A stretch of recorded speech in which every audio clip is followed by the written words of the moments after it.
I'll begin with a word in English, and the rest is in Italian. But I want to repeat the words from the responsorial psalm. I will sing a new song to the Lord because he has done marvels. And indeed, not just with me, but with all of us, my brother cardinals, as we celebrate this morning, I invite you to recognize the marvels that the Lord has done, the blessings that the Lord continues to pour out upon all of us. Delivering the homily in his first Mass as Pope in the Sistine Chapel, Leo XIV pledged to be a faithful administrator of a Catholic Church that must illuminate the dark nights of this world.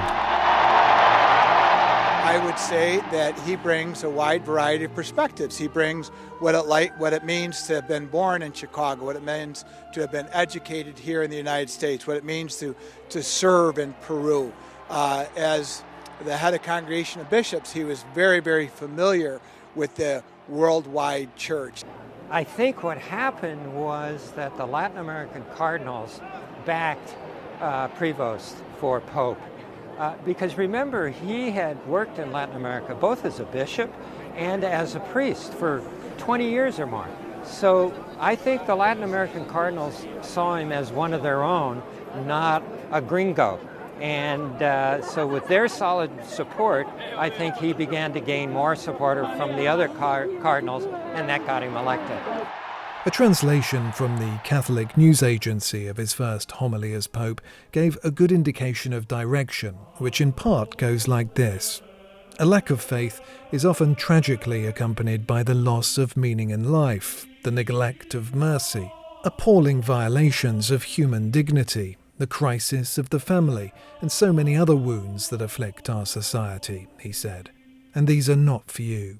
Today, too, there are many settings in which Jesus, although appreciated as a man, is reduced to a kind of charismatic leader or superman.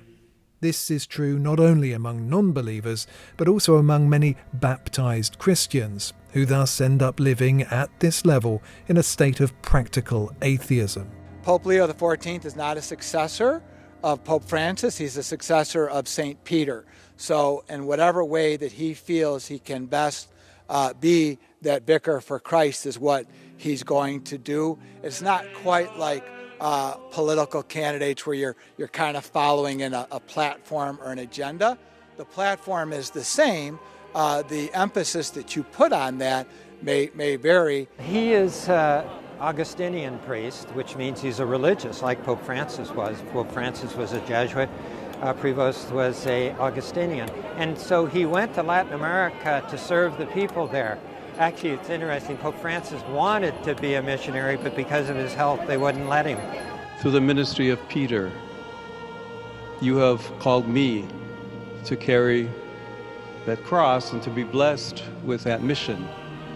And I know I can rely on each and every one of you to walk with me as we continue as a church, as a community of friends of Jesus, as believers, to announce the good news, to announce the gospel.